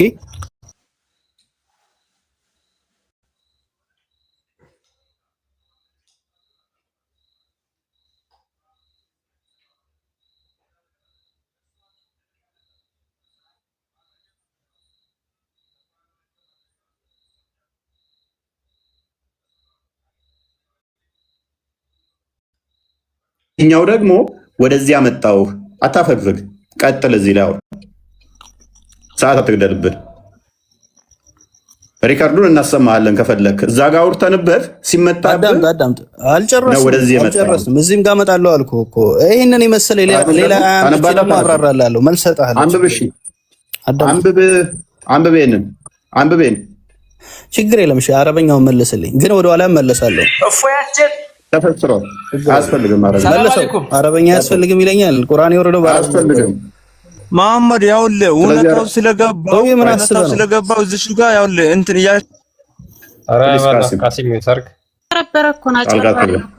ምን ብለሃል? እፎይ አንዴ አዳምጠኝ። እንደማመጥ ምን ብለሃል? ቁርአንን አላህ ሱብሓነሁ ወተዓላ እኛው ራሳችን አብራርተነዋል ብለሃል። ለነብዩ ማብራራት አይችልም ብለሃል። እኔ ከቁርአን አመጣው ለነብዩ ማብራራት እንደሚችሉ ለምን አትቀበል? ቆይ አዳምጥ። እሺ ቁርአኑን አላህ አብራርቶታል። ላብራራው አብራርቶታል። ፕሊስ ጣልቃ ትግቡ በእናታችሁ። አብራርቶታል። ኦኬ ከአላህ ውጪ እሱ ካብራራ ውጪ ሌላ ዳኝነት ትፈልጋለህ? ማብራራት የሚችል ዳኛ ሌላ ነው። ስለ ማብራራት ነው እያወራን ያንን እንመጣለን አልኩ። ከአላህ ውጭ ሌላ ማብራራት የሚችል አለ ወይ በለ የተከፈተልህ እኮ አለ። እርሱ ቆይ አዳምጥ። ጥያቄ አሪፍ ነው። ያ መጽሐፉን የተብራራ ሆኖ በእናንተ ላይ ያወረደው ሲሆን ከአላህ ሌላ ዳኛን እንፈልጋለን በላቸው። ስለዚህ የተብራራ ሆኖ ወርዶልህ ከዚህ ሌላ የተብራራ የሚያብራራ ዳኛ ትፈልጋለህ? ጥያቄን አበላሽ። ወደ ላይ እየመጣ ነበረ። ከአላህ ውጭ ቁርአንን ሊያብራራ የሚችል ሌላ አለ ወይ ብለሃል። ትፈልጋለህ ወይ? ቆይ ትፈልጋለህ? ዳኛ ከአላህ ውጭ የምንፈልገው የለም። ያን እንመጣለን አልኩህ እኮ። ዳኛ ምንድነው የሚለውን እናያለን። ግን ቆይ ጨምላቃቱን ሙሐመድ ነው አይሻ ጋር ወጦ ሄደው አምልጦ እንደዚህ አይነት ቃላት እንዳትጠቀም ጀመር ቶፒክ ላይ ብቻ አውራ። ጎበዝ ከሆንክ አስጨርሰው። አዳምጪ ሀሳቡ ላይ ብቻ አውራ። አታምርጥ፣ አትሩጥ፣ አትዋሽ። እንደዚህ አይነት ነገሮች ከተጠቀም ነብይ ላይ ለጥፋለሁ። አረ ችግር የለም። እኔ ሲሳደብ ይሻላል። እንደዚህ አይነት የታክቲክ ቃላቶችን ደግመህ እንዳትጠቀም። ያ ስለዚህ ሀሳቡ ላይ ሞግድ። ስለዚህ ሀሳቡ ምንድነው? እሱ እያለው እርሱ ያ መጽሐፉን የተብራራ ሆኖ ወደ እናንተ አወርዷል ይላል። ያብራራው ማን ነው? እሱ ወንድማችን አላህ ነው ያብራራው። አላህ ካብራራው ውጪ አላህ ሳያብራራው ቀርቶ ነው ሙሐመድ ያብራራው ወይንስ ተብራርቷል መጽሐፉ? ኦልሬዲ አላህ ሱብሓነሁ ወተዓላ ለነብዩ አብራራው፣ ነብያችን ደግሞ ለህዝቦች አብራሩት። ታንኪዩ ነው ያልኩትን ቀደም አልክ ማለት ነው። ስለዚህ አላህ አብራርቶ ሰጠው። ይሄንን መጽሐፍ ደግሞ የሙሐመድ ስራ ምንድነው? ለእናንተ ማንበብ ነው። እንደተብራራ አንተ እኮ ማብራራት አይችልም ነው ያልከው። መጀመሪያ ከዲ ይደረጋል። ሌላ ቦታ ሳይሆን የሚያብራራው መጽሐፉ ራሱ የተብራራ ስለሆነ አነበበልህ ማለት ነው። አብራራ ነው የሚለው አነበበልህ አይደለም። የተብራራውን ራሱ እኮ በቃ የተብራራ ስለሆነ ያንኑ አመጣልህ አይደለም። ቁርአኑ ሲወርድ በነብያችን ሰለላሁ ዐለይሂ ወሰለም ላይ መጀመሪያ ሲወርድ ተብራርቶ ነው የወረደው። ነብያችን ሰለላሁ ዐለይሂ ወሰለም ያን ደግሞ ለሰዎች አብራሩት። ማሂር በጣም ቀላል ጥያቄ ነው የምጠይቀው። ቆይ ማለ አትግባ።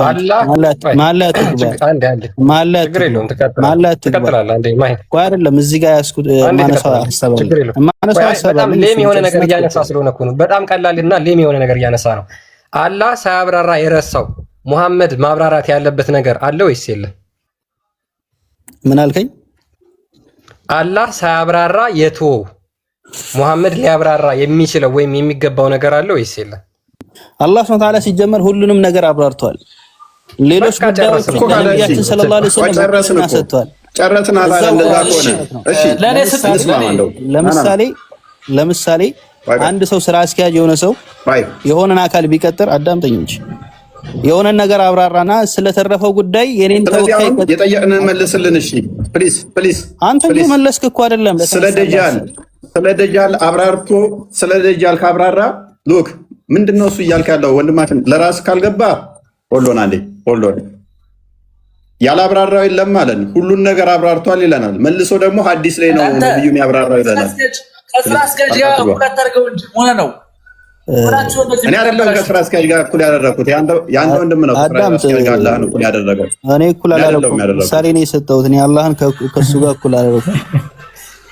አንተ ነው የሰጠው ያልሰጠው ካላህ ጋር እኩል አደረገው ይላል። በስትክክል ማውራት እኔ አይደለም የሰጠሁት።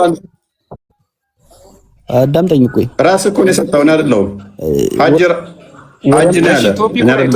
ችግር የለም አንጣላም። አብሽር። እኔ አውቃለሁ ፖለቲካ እንደምትሰራ ሙስሊም ለሙስሊም ማጋጨት እንደምትፈልግ አውቃለሁ።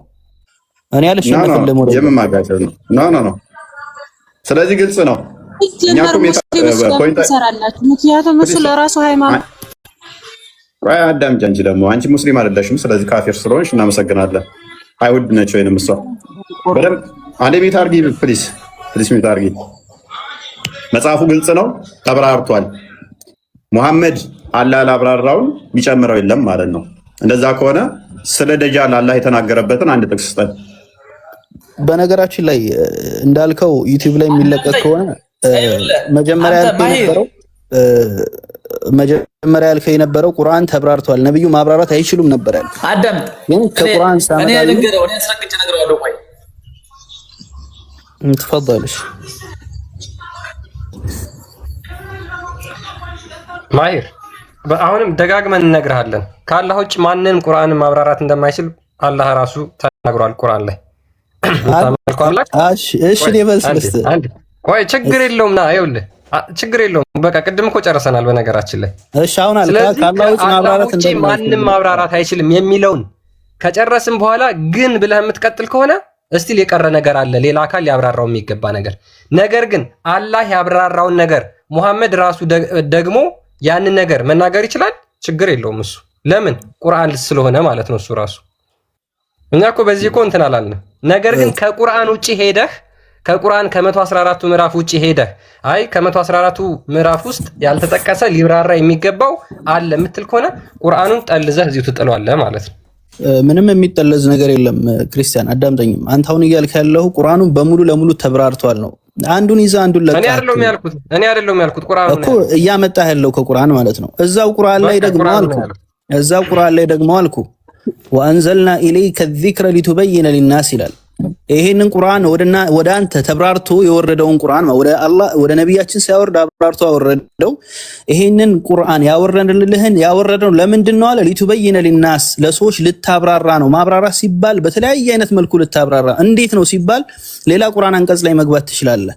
አላህ ሱብሓነሁ ወተዓላ ለነቢያችን ሰለላሁ ዐለይሂ ወሰለም እኛ እንድንከተላቸው ሙሉ ውክልና ሰጥቷቸዋል። አጢዑላህ ወአጢዑ ረሱል ብሏል። አላህንም መልእክተኛውንም ተከተሉ ብሏል። ስለዚህ ነቢያችን ሰለላሁ ዐለይሂ ወሰለም ይዘው የመጡትን መልእክት ተከተላለን። ልስማማ ግባተ መሬትን ልፈጽምልህ ማለት ነው። ስለዚህ አላህ ያላብራራው አለ እያልከን ነው ወይንስ ምንድን ነው እያልከን ያለው?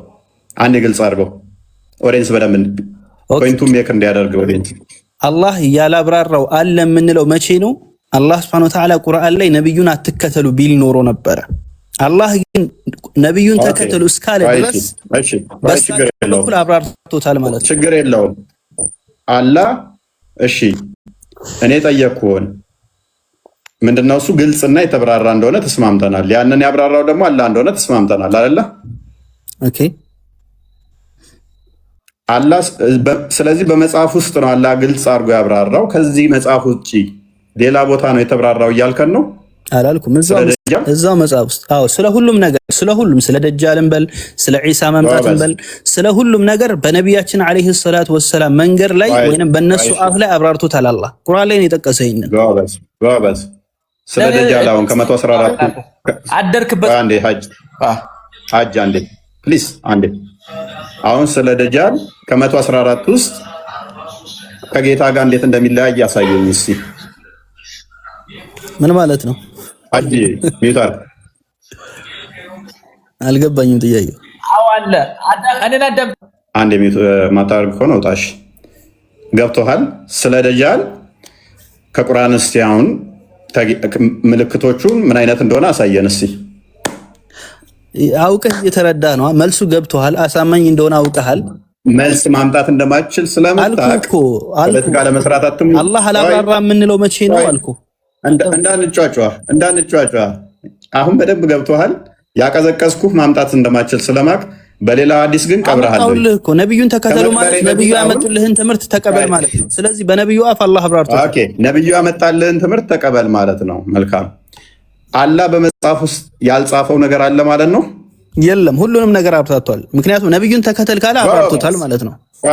ቆይ በመጽሐፍ ውስጥ ሁሉም ነገር ተጽፏል አለን፣ which is በቁርአን ውስጥ ያ የተጻፈው ሁሉም ደግሞ ተብራርቷል አለን። ቴንክ ዩ። አሁን ስለ ደጃል እየነገርኩህ ነብዩን ተከተል አለ። ነብዩ ደግሞ ስለ ደጃል አብራርተዋል። ያንን ትቀበላለህ። ስለዚህ ስለ ደጃል አላህ በነብዩ ቁርአን ላይ ቢልህም ነገርኩህ። ነብዩን ተከተል የሚልህ ምክንያቱም ቁርአንን ያመጣልህ ነብይ ስለሆነ። በመጽሐፍ ውስጥ በደንብ አስተውሉ፣ በደንብ ፖይንቱን አግኙት። ሁሉም ነገር በመጽሐፍ ውስጥ ተጽፏል። በደንብ አስተውሉ። ሁሉም ነገር በዚህ በቁርአን ውስጥ ተጽፏል። ሁሉም ነገር ደግሞ ተብራርቷል። ሁሉም ነገር ከተጻፈ ሁሉም ነገር ከተብራራ ጥያቄያችን አሁን ስለ ደጃል መጻፍ አለበት መብራራትም አለበት። ምክንያቱም ሁሉም ነገር ተጽፏል ስለተባለ። አሁን ቀጥል። ይኸውልህ ሁሉም ነገር ቁርአን ላይ ምንም ያልተብራራ ነገር የለም። ምንም ነገር ከአሊፍ እስከ ያ ተብራርቷል። ሙሉ ለሙሉ ተብራርቷል። ማስረጃውን ብቻ እንዴት ተብራራ? አላህ ሱብሓነሁ ወተዓላ ስለ ሰላት ብንጠቅስ አሁን ምሳሌ ነብያችን አላህ ሱብሓነሁ ወተዓላ ማስረጃውን አንጣ። አልጠየቅኩም። እያመጣው ቀጣይ አልጠየቅኩም። ስለ ሰላት አልጠየቅኩም።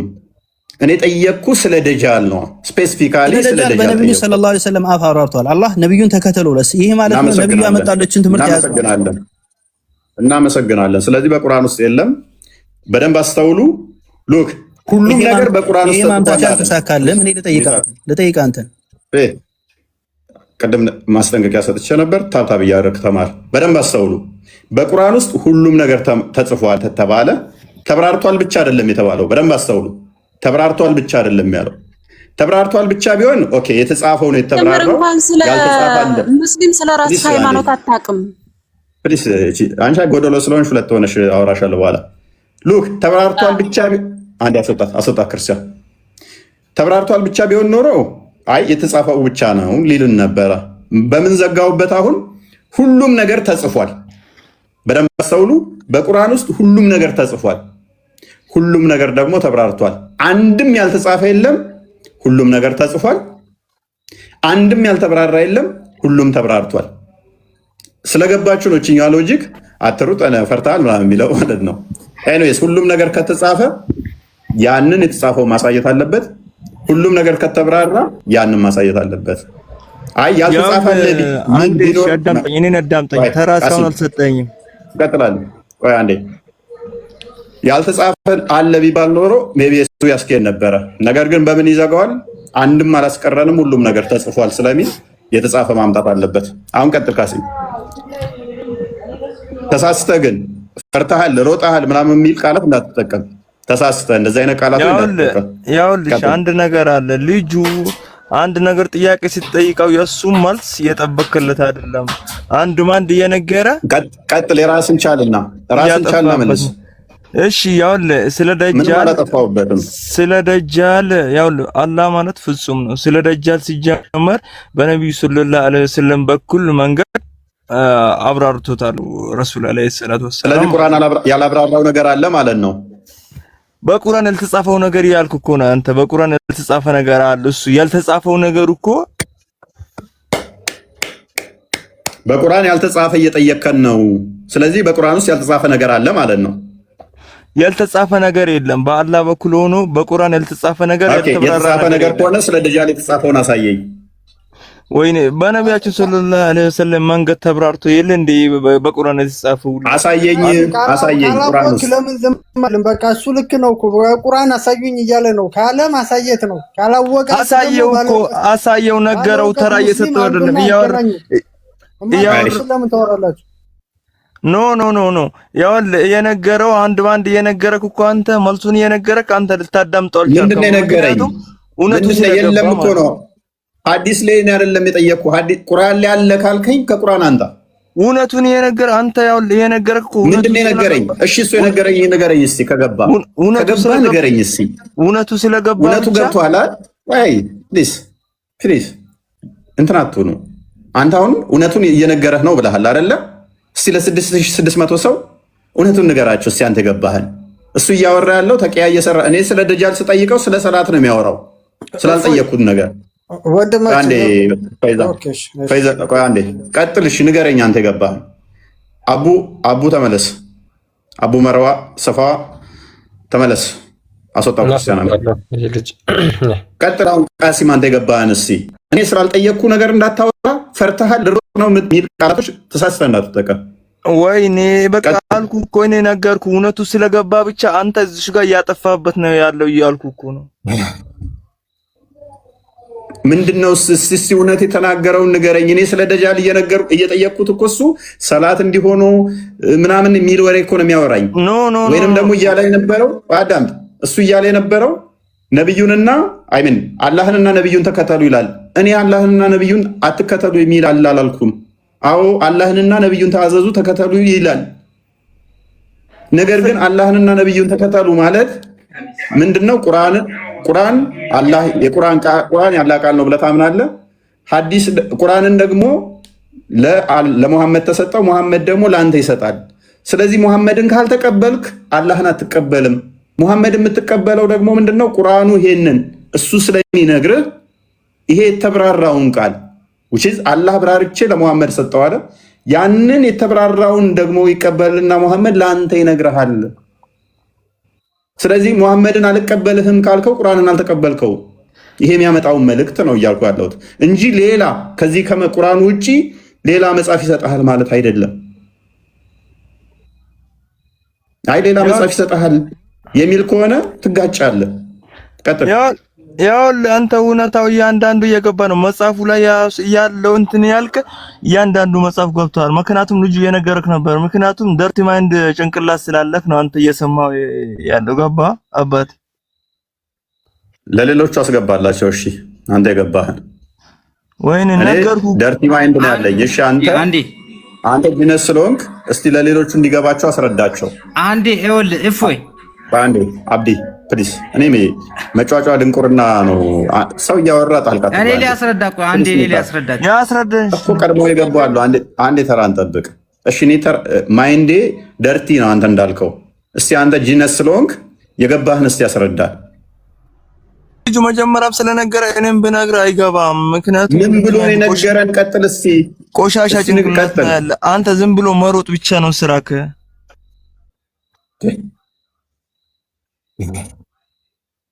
በቃ ሚተር ኦኬ።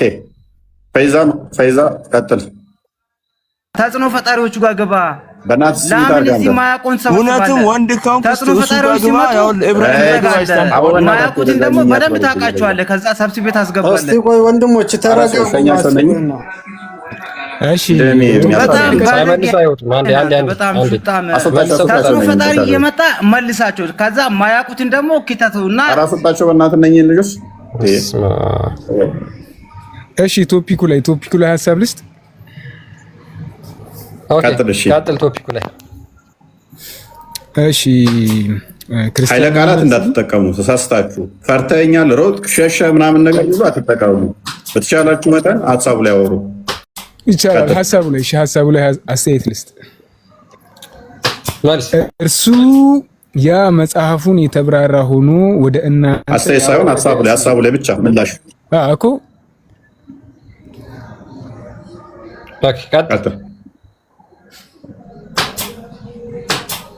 ወደ እናንተ ያወረደ ሲሆን ይላል እዚህ ጋር። ያ እሱ መጽሐፉ የተብራራ ሆኖ ወደ እናንተ ያወረድ ነው ሲል የትኛውን መጽሐፍ ነው?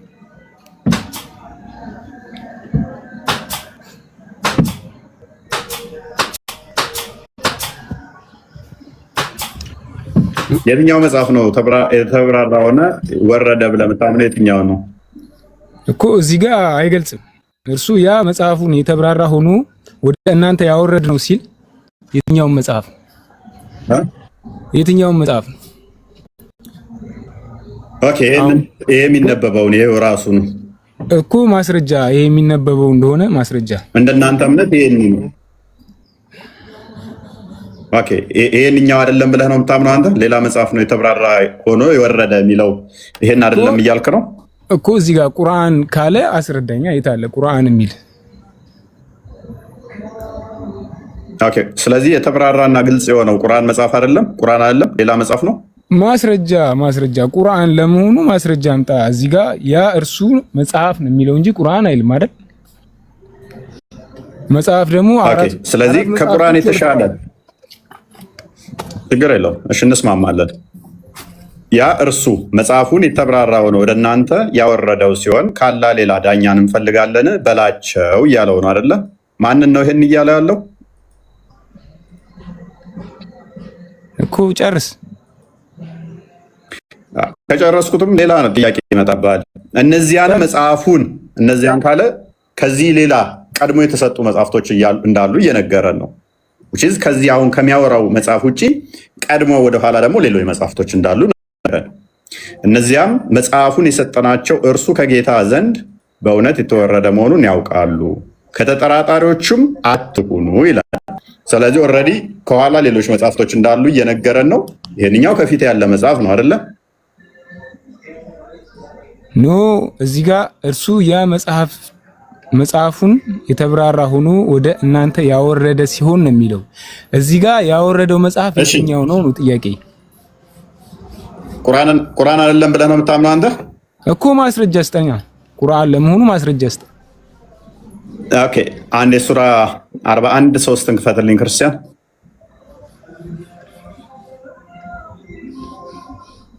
ለምን እዚሁ ላይ እንጂ እዚሁ ላይ ቶፒኩ ላይ መልሰው። ችግር የለውም አዳምጣው። አንቀጾቹ የተብራሩ መጽሐፍ ማን እንደሆነ ላሳየ ነው። አንቀጾቹ የተብራሩ የሆነ መጽሐፍ ነው አረብኛ ቁርአን ሲሆን ለሚያውቁ ህዝቦች የተብራራ ነው። የተብራራ መጽሐፍ ማን ነው? አረብኛ መጽሐፍ ነው። እሱ ማን ነው? ቁርአን ነው። ስማማላት ስማማ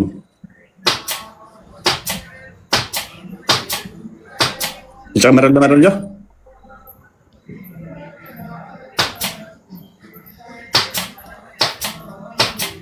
እየጠበቁ ነው።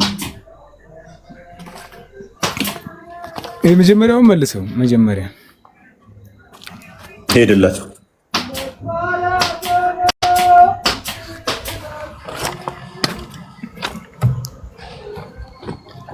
ይሄ ከሐዲስ ላይ ነው ከቁርአን ላይ ነው? ቁርአን ነው እንጂ ያ መጽሐፍትን የተብራራ ሆኖ ወደ እናንተ ያወረደ ሲሆን ከአላህ ሌላ ዳኛ ትፈልጋላችሁን ይላል። ስለዚህ እዚህ ጋር አሁን ይሄ ቁርአን ለመሆኑ ማስረጃ ስጠኝ ነው ያልኩህ። ቶፒኩ ይሄ ስለሆነ ማለት ሰጣው እኮ ወንድማችን። የተብራራ መጽሐፍ የሚባለው ቁርአን ነው ብዬ እኮ አሳየው እኮ። ከቁርአን ውጭ የተብራራ መጽሐፍ የለም።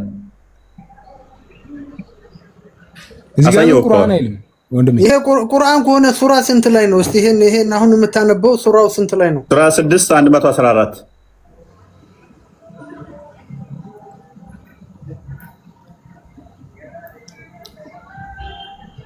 114 ላይ ግን ቁርአን የሚል የለም። አይተሃል ወንድማችን? እሺ ቁርአን አይደለም ልስማማለህ። ራስን እንዴት እንደምትጠልዝ ላሳየህ። ምን መጽሐፍ ነው ይሄ? ምንድን ነው ይሄ? አላህ የተብራራ ሆኖ ያወረደው ምን መጽሐፍ ነው?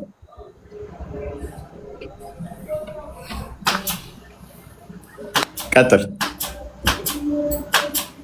ምን መጽሐፍ ነው? አላህ የተብራራ ሆኖ ያወረደው መጽሐፍ ምንድን ነው? ምላሽ ፈልጋለሁ አሁን ከአንተ። ቁርአን አይደለም ብለሃል። መረጃ ተከሳይችም እና ታዲያ ምን ላድርግ? አሳየውህ። ቁርአን ብቻ ሌላ መጽሐፍ ነው ቁርአን አይደለም ሚል ከሆነ ሙግት ማስረጃ ማምጣት የሚጠበቀው ካንተ እኮ ነው። እኔ ቁርአን የተብራራው በአረብኛ የሆነው እሱ መሆኑን አሳየውህ። አይ ቁርአን አይደለም የተብራራው 114 ላይ አይልም። አሰማው እንዴ? ጤነኛም አይደል እንደ ልጁ? ኦኬ ይሄ የተብራራ መጽሐፍ ከቁርአን ውጭ ያለ ነገሮችም ያብራራ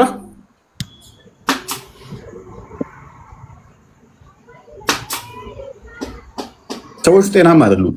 ሱራ 12 ቁጥር 111 ግፈትልኝ ክርስቲያን።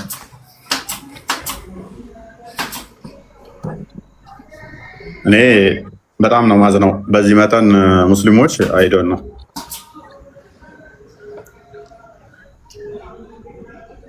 አንተ አሁን የሃይማኖት ንጽጽር ከሆነ ያስከው እውቀት ያለው ሰው ጋር ይሄን ያክል ሰው ተከታይ ካለ እውቀት ያለው ሰው ጋር አስገብተህ ቁርአኑን የሚያውቀው ሰው በታሪካችሁ ውስጥ ለአእምሮ ባለቤቶች በእርግጥ መገሰጫ ነበር። ይህ ቁርአን የሚቀጣጥፍ ወሬ አይደለም፣ ግን ያንን በስተፊቱ ያለውን አረጋጋጭ፣ ለነገር ሁሉ ገላጭ፣ ለሚያምኑ ህዝቦች ሁሉ መሪና ችሮታ ነው። የትኛው መጽሐፍ ነው ገላጭ የተባለው? አብራሪ የተባለው የትኛው መጽሐፍ ነው ወንድማችን? ይሄ በቅንፍ ውስጥ ያለውን እንትን በለው እሱን ችግር የለም። አትቀበልም አይደል? በቅንፍ ውስጥ ያለውን አልቀበለውም እኮ። ስለዚህ በቅንፍ ውስጥ ያለውን የትኛው መጽሐፍ ነው ይሄ?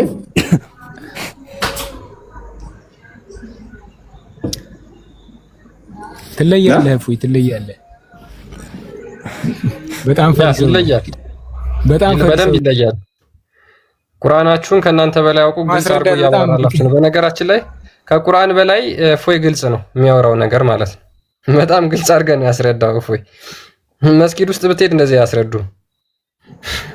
በጣም በዚህ ደረጃ ሚውት አድርግ፣ በቃ ሚውት አድርግ፣ ሚውት አድርግ በቃ። እሺ እፎይ፣ ኢብራሂምን ለምንድን ነው የከለከልከው? ኢብራሂም ልግባ ሲል ለምንድን ነው የመለስከው? ለምን ፈርተህ ነው የመለስከው? እነዚህ ጤናማ አይደለም እንደ ሰው ና ግባ በለው እኮ ኢብራሂም ልግባ ብሎ ነበር። ኢብራሂም ልግባ ብሎ ለምንድን ነው ፈርተህ የመለስከው ነው? ኧረ በእናትህ በእድሜ ነው በእድሜ አይደለም። ያው እውነቴን ነው የምልህ። አሁን ዝም ብለህ መልሰህ ያ እውነቱ ስለሚገባ ነው እያልኩ ያለሁት። አንተ ነግሬ ካለው በቃ ያው ለአንተ ሞዴሬተር ሰጣለሁ ታስገባዋለህ። አይ እሺ ያው ስጠኝ። እኔ እንደማለት ነው ያሳያለሁ። ስጠኝ ሞዴሬተር እኮ ላክ በለው። አንድ ቁጥር ጻፍ በለው። ጥሪ ያቀርብለት። እኔ እኮ ሴት አይደለሁም ቀሚስ አልለበስኩም። እሱ ሴቶች ጋር እኮ ነው እንጂ ችሎታ አለው መስሎ ነው እንደሱ። ምንም ያውቀው አንተ ትሻላለህ ከሱ ባይዘይ። አይ እሱስ እሺ ከውሱ ጋር አውርተህ ታውቃለህ?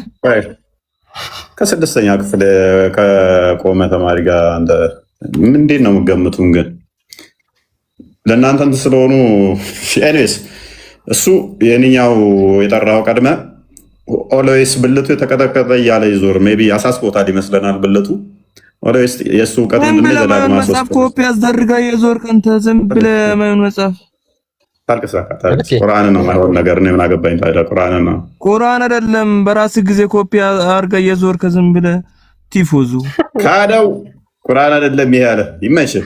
ቁርአን አይደለም እኛም እያልን ያለው ነው። ያው እንደዚህ አይነት ሃይማኖት መጽሐፍ እያልን አይደለም። እኔ ቁርአን አይደለም ያልኩ ያለሁት ኮፒ አድርጋ ማይሆን ነገር በራስህ ይሄውን ማይሆን መጽሐፍ ነው። ይሄውን ማይሆን ነገር ነው። ይሄ ወደ ሌላ ሲገባ አይታላ በራስህ ጊዜ ዝም ብለህ ወደ ሌላ ማይሆን ነገር አንተ እኮ ነው ማይሆን እንድገባ ያደረከኝ። ኢብራሂም ቀጥል። ሼክ ኢብራሂም ኡስታዝ ኢብራሂም በቃ እንደሚታርግ ኡስታዝ አለ ኢብራሂም እንኳን ደህና መጣ።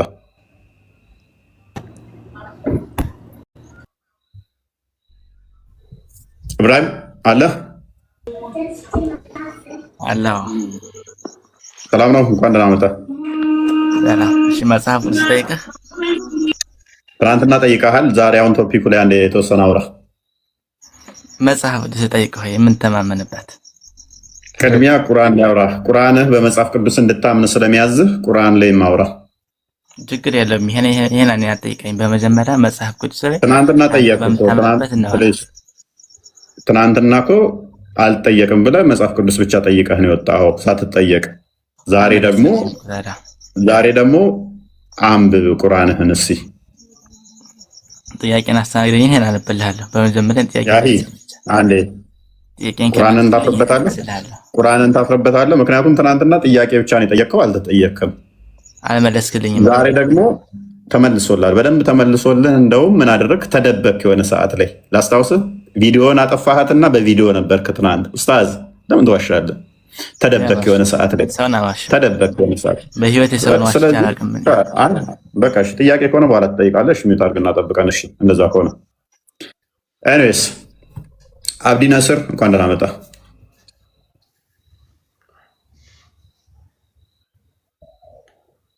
አብዲ ናስር እንኳን ደህና ቆየ። እንዴት ነህ ያ ጀማ? ሰላም አለይኩም ወራህመቱላሂ ወበረካቱ። ኡስታዝ አንዴ ሚውት አድርግ፣ ትጠይቃለህ በኋላ። እንዴት ነው ደማችን? ሰላም ነው። እንኳን ደህና መጣ ብያለሁ። እንኳን ደህና ቆየ። አንዴ ባክ ብለክ ሰርች አድርገህ ወይንም ገልጹን ኦርደሩን ታሳየኛለህ? የትኛውን? የምን የሚለውን? ይህን መጽሐፉን ራሱ ምን አይነት ቁርአን እንደሆነ። አይ ሃርድ ኮፒው ካለ አንተ ክፈተው። ሃርድ ኮፒውም ካለ ወይንም ደግሞ ጥቅሶቹ ስለምናገር ችግር የለው። ማንኛውም ስህተት ካገኘ የጠቀስናቸው ላይ እዚህ ላይ ስህተት ተናግራችኋል ማለት ትችላለህ። ቻሌንጅ ታደርገናለህ ከፍተህ ጥቅሶቹን እየተናገርን ስለሆነ እንትኑን መግቢያውን አሳየው። አይ ቲንክ እሱ መሰለኝ የፈለገው ይሄ ሳዲቅ ጂአቢብ ትርጉም ነው። አፖ የሳቸው ትርጉም እንደሆነ ነው ማለት ነው። ያዛችሁት እኮ ያንኛው ታርጉታላችሁ፣ ለጥን ደግሞ ይሄንን ታመጡታላችሁ። ተመሳሳይ ነው። ምን ማለት አንተ ነህ? ኧረ በስመ አብ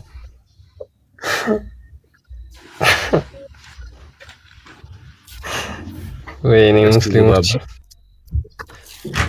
ሁለት ልክ ነው። አንደኛውን ይሄ እኮ ክሮስ ቼክ ማድረግ የሚጠበቅብህ ከኛ አይደለም ሲጀመር። ፋይዛ አይ ስህተት አለው ወይንም ደግሞ ቁርአኑ ይሄ የኛ ቁርአን አይደለም ካልክ እኛን አይደለም። አሁን እንደዛ አይነት ነጥብ ካገኘ መጥተህ አዋርደን ይኸው ዋሽታችኋል፣ ይሄ እናንተ ቁርአን ነው የኛ ቁርአን ላይ የለም ብለህ ከፍተህ ማዋረድ የምትችለው አንተ ነህ፣ እኛ አይደለም። ቁርአንን አንተ ስለማታውቅ እኛ ስናሳይህ ግራ የሚገባ ከሆነና ያንን ላለመቀበል እሱማ እውነት ነው። እኔ ሙስሊም ነኝ፣ ቁርአንን በደንብ አላውቅም፣ ግን ባለ እውቀቱን ለምን አትቀበለውም ነው እኮ። አንተ ሃይማኖት ንጽጽር ከሆነ የምትፈልገው የእውቀት እንትኖች አሉ። ታውቃለህ አታውቅም? አንተ የት እናውቃለን? አውቃለሁ ብለህ ላክ አስገባህ። ዛሲት አሁን ቶፒኩ ላይ ክርስቲያን ፓራፍራይዝ አድርገው። እሺ በነገራችን ላይ ይሄ በጣም ከፍተኛ አጣብቂኝ ውስጥ ስለሚከታቸው ነው። እስካሁን እንግዲህ የመለሷቸውን መልሶች ሰምታችኋቸዋል። ሌሎች አንቀጾችን እናሳያቸዋለን። በሰማይ በምድር ብናኝ ታክል አንድ የቀረ ነገር የለም፣ ሁሉም ነገር ቁርአን ውስጥ ተጽፎ ይገኛል፣ ተብራርቶ ተዘርዝሮ ይገኛል የሚላል። ኦኬ ለጥያቄ ስንጠይቃቸውስ ተጽፎ የሚገኝ ከሆነ እስልምና መሰረታዊ የሚባሉ ጥያቄዎች የምጠይቋቸው ግን ቁርአን ውስጥ የለም። ቁርአን ውስጥ ያለው ምንድን ባለ እውቀቶች ይመልሱላቸዋል በእንትን ላይ ማለት ነው። ሪከርድ ያ በደንብ ሪከርድ አድርጉ። ድጋሚ ያው ሪከርድ አድርጉልን። ያ ድጋሚ ልድገምልህ። ቁርአን በተደጋጋሚ እጅግ በጣም በርካታ ቁርአን በተደጋጋሚ እጅግ በጣም በርካታ ቦታዎች ላይ ግልጽና የተብራራ የተዘረዘረ ለነገሮች ሁሉ አብራሪ መጽሐፍ እንደሆነ ይናገራል። ቁርአንን ደግሞ ሌላ ማንም ማብራራት እንደማይችል ራሱ አላህ ብቻ እንደሆነ የሚያብራራው ይናገራል ቁርአን።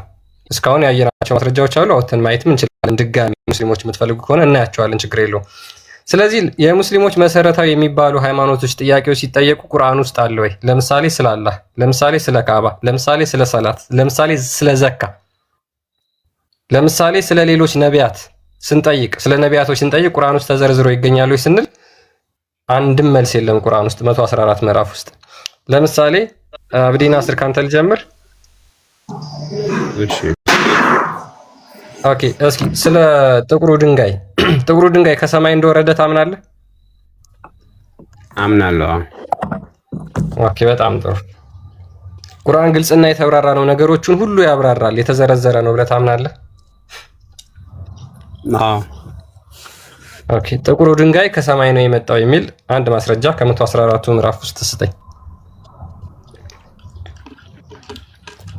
እኔ ልጠይቄ የገባሁት ይሄን መጽሐፍ ምን ከሚለው ሰርች ላይ ነው ዳውንሎድ ያደረግከው ብዬ ጠይቄ ካለ መልስልኝ። ቀጥል። እፎይ ምን ብለክ ነው ሰርች ያደረግከው? እፎይ ምን ብላችሁ ነው? ቁርአን በአማርኛ ብለን አንተ ስልኩን ኦኬ የለም። አንተ ስልክ ላይ የለም ቁርአን አለ። ሰርች ነው ማድረግልህ። ቁርአን ብለህ ነው ሰርች ያደረከው? እሺ አዎ ቁርአን በአማርኛ ብለና ሰርች አድርገህ አላ